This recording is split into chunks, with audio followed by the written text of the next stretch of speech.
ये कहानी है संकट मोचन श्री हनुमान जी और उनके एक अनन्य भक्त राकेश की।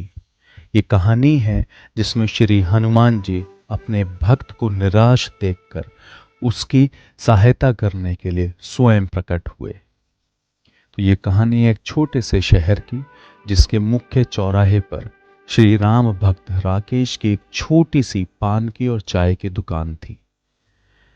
समय लगभग चैत्र पूर्णिमा से कुछ दिन पहले का चल रहा था। राकेश की आस्था महाप्रभु श्री राम श्री बजरंग बली में अटूट थी।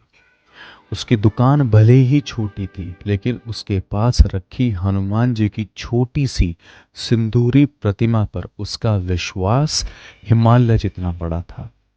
पिछले कुछ समय से राकेश गहरे संकट में था। उसकी कमाई लगभग ना के बराबर हो गई थी, दुकान अब चल नहीं रही थी, और जो उसने ऋण लिया हुआ था, जो लोन लिया हुआ था साहूकार से, वो उसके सर पर तलवार की तरह लटक रहा था। निराशा के बादल इतने घने थे कि अब राकेश को लगने लगा था कि इस दुकान को बंद करके अपने गांव वापस चला जाए और वहाँ खेती बाड़ी करके कुछ अपना थोड़ा बहुत पैसा कमाए। एक दिन सुबह सूरज निकलने से पहले जब राकेश बहुत बुझे हुए मन से अपने हनुमान चालीसा का पाठ कर रहा था, जो वो डेली करता था, तो उसकी आंखों से अनायास ही आंसू बहने लगे। कभी कभी ऐसा होता है, आप पूजा करते हैं और जब पूरे मन से पूजा करते हैं, जब उसमें पूरा घुस जाते हैं पूजा में, आपका मन शांत हो जाता है, इधर उधर के विचार नहीं आते, केवल पूजा में पढ़ के उसको आत्मसात करते हैं, तो आप भावुक हो जाते हैं। भावुकता आपको कभी कभी व्याकुल कर देती है, और व्याकुलता की वजह से कभी कभी इमोशनल होकर हम रोने लगते हैं भगवान के सामने। ऐसा ही राकेश के साथ भी हुआ। उसने रोते हुए मन ही मन प्रार्थना की कि हे संकट मोचन हनुमान जी, आपने लंका दहन किया, आपने लक्ष्मण जी को जीवन दान दिया, आपने रावण को डराया, तो क्या मेरा छोटा सा संकट आपके लिए इतना बड़ा है? मुझे रास्ता दिखाओ महाप्रभु, मेरी सहायता करो। उसके मन में विश्वास था कि उसका संकट केवल धन का नहीं है, बल्कि उसके कर्म और धैर्य की परीक्षा का भी है। खैर, पाठ समाप्त करने के बाद उसने जैसे ही दुकान खोलने के लिए अपने कदम बढ़ाए, तो उसे ऐसा एहसास हुआ कि कोई उसकी तरफ आ रहा है। जब उसने अपनी नज़र उठाकर देखा, तो उसने सामने पाया कि एक साधु आ रहे हैं, जो कि बहुत लंबे हैं, देखने में बलशाली लगते हैं, बट वृद्ध हैं और झुके हुए हैं वृद्धावस्था के कारण। भगवा रंग के वस्त्र पहने हुए थे, जो कि थोड़े मटमैले थे, उसमें मट्टी लगी हुई थी, और उनके माथे पर एक बड़ा सा सिंदूरी तिलक था, और उनकी आंखें ऐसे चमक रही थी मानो उनमें हजारों सूर्यों का तेज समा गया। सबसे विचित्र बात यह थी कि उनके चेहरे पर एक बहुत ही कोमल लेकिन स्पष्ट रूप से वानर जैसा भाव था। खैर, साधु राकेश की दुकान के पास आकर रुके और बोले, नमस्कार राकेश, क्या हाल है? राकेश को आश्चर्य हुआ कि ये अनजान साधु, जिनको मैं पहली बार मिल रहा हूँ, ये मेरा नाम कैसे जानता है? खैर, उसने हाथ जोड़कर प्रणाम करा और कहा, महाराज, मेरा हाल ठीक नहीं है। ऐसा लग रहा है जैसे कि भाग्य रूठ गया है। अब दुकान मेरी चलती नहीं है, तो कमाई लगभग बंद हो गई है। तो साधु ने गहरी सांस ली और बोला कि भाग्य कभी किसी से नहीं रूठता बेटा, हम अपनी सेवा में कमी कर देते हैं और फिर भाग्य को दोष देते हैं। तुम्हारी भक्ति में शक्ति तो है, पर तुम्हारी सेवा में अब स्वार्थ आ गया है। राकेश ये बात सुनकर बड़ा आश्चर्यचकित हुआ। उसे लगा कि मेरी पूजा के बारे में, मेरी साधना के बारे में इन्हें कैसे पता, और अगर पता भी हो तो ये ऐसे कैसे उसका निष्कर्ष निकाल सकते हैं कि मेरी पूजा में स्वार्थ का भाव आ गया है। तो उसने पूछा, स्वार्थ? मैं तो किसी का बुरा नहीं करता महाराज जी। तो साधु मुस्कुराए, उनकी आंखें चमक उठी। उन्होंने कहा, तुमने हनुमान जी की सेवा केवल अपने लिए की है। अब मेरी बात ध्यान से सुनो। आज से तुम अपनी दुकान का पहला दीपक जलाने से पहले चौराहे पर बैठे उन भूखे मूक प्राणियों की सेवा करोगे। उस आवारा कुत्ते को रोटी दोगे और सबसे पहले वो जो कमजोर गाय आपको दिख रही है सामने बैठी उसे चारा खिलाओगे। ये तुम्हारा पहला काम होगा, बिना किसी लाभ की आशा के। राकेश को ये अजीब तो लगा, पर वो इस काम को करने के लिए तैयार हो गया। साथ ही साथ उसके मन में ये विचार भी था, ये प्रश्न भी था कि इससे मेरा ऋण कैसे उतरेगा। खैर, साधु ने मानो उसकी मन की बात पढ़ ली हो। उन्होंने अपनी पोटली से एक रुद्राक्ष की माला निकाली और राकेश को देते हुए कहा, जब तुम ये सब सेवा कार्य कर रहे होगे तो हर ग्रास देते समय मन में केवल एक ही मंत्र दोहराना, ओम हन हनुमते नमः। यह कर्म, यह मंत्र और यह प्रेम ही तुम्हारा सबसे बड़ा व्यवसाय होगा। इतना कहकर साधु ने राकेश के माथे पर प्यार से हाथ फेराया। एक क्षण के लिए राकेश को लगा कि जैसे उसके अंदर कोई दिव्य शक्ति प्रवेश कर गई हो, एक नई एनर्जी उसके अंदर आ गई हो, एक नई ऊर्जा शक्ति उसके अंदर आ गई हो। उसने अपना सर झुकाया और वो मंत्र का पाठ करने लगा, ओम हन हनुमते नमः, ओम हन हनुमते नमः, ओम हन हनुमते नमः।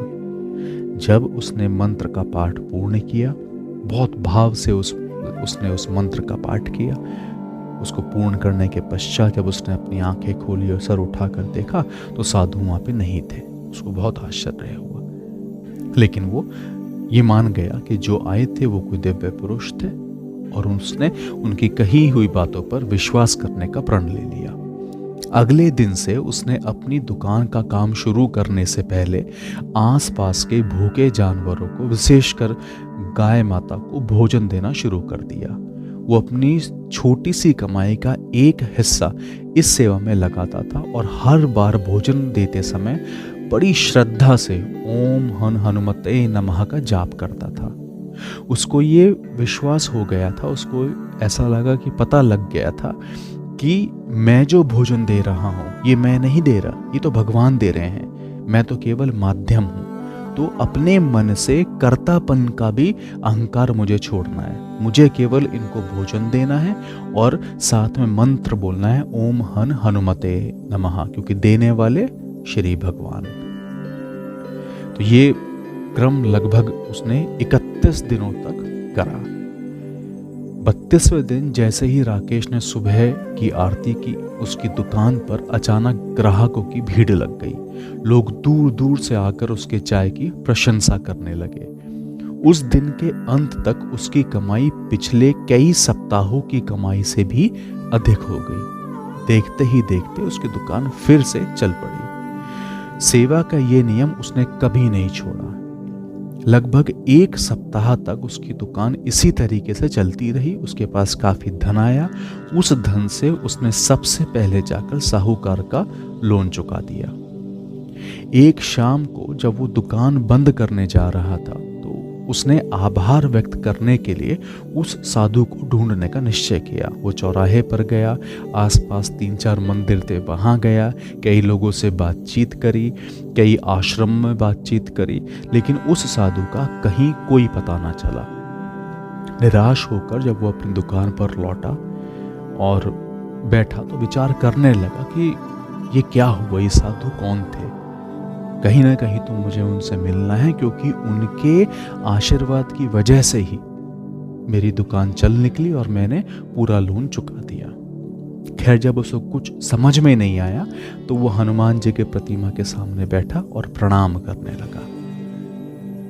जब उसने प्रणाम करके सर उठाया तो उसने देखा कि उसकी जो वो छोटी सी हनुमान जी की प्रतिमा उसने अपनी दुकान में रखी हुई थी, उस छोटी सी सिंदूरी प्रतिमा के माथे पर ठीक उसी जगह एक बड़ा सिंदूर का तिलक बना हुआ था, जैसा उस साधु के माथे पर था। राकेश के हाथ से माला छूट गई। उसको एकदम से, जैसे कहते हैं कि ब्रह्म ज्ञान जैसे हुआ। वो समझ गया कि साक्षात संकट मोचन श्री हनुमान जी ने साधु के भेष में आकर उसे केवल धन नहीं बल्कि जीवन जीने का सही मार्ग दिखाया था। उसको लगा कि उसने जीवन में अब सब कुछ पा लिया है। उसने ये संकल्प किया कि मेरा शेष जीवन केवल और केवल श्री हनुमान जी की साधना में जाएगा। उसने उसी क्षण संकल्प लिया कि अब उसकी भक्ति और सेवा कभी नहीं रुकेगी। वो जानता था कि जब भी उसके मन में निस्वार्थ प्रेम और सेवा का भाव होगा, श्री हनुमान जी अदृश्य रूप से उसके साथ खड़े होंगे। तो ये कहानी है तो छोटी, लेकिन ये बताती है कि भगवान को पाने का केवल एक ही मार्ग है, और वो मार्ग है भक्ति प्रेम मार्ग। आपको भगवान से इतना प्रेम करना है, इतना प्रेम करना है कि आप व्याकुल हो जाए। केवल आपके भाव कैसे हैं, आप कितने भाव से भगवान को पूजते हैं, ये मैटर करता है। सेवा जो आप करोगे किसी की, वो आप नहीं कर रहे हैं, वो श्री भगवान आपके माध्यम से सेवा करवा रहे हैं। कुछ भी करते हुए, अपना व्यापार चलाते हुए, नौकरी करते हुए, कुछ भी कार्य करते हुए, जीवा पर केवल श्री भगवान का नाम होना चाहिए, तो इस जीवन में रहते हुए ही मोक्ष की प्राप्ति हो जाएगी। ओम हन हनुमते नमः। ओम हन हनुमते नमः। ओम हन हनुमते नमः।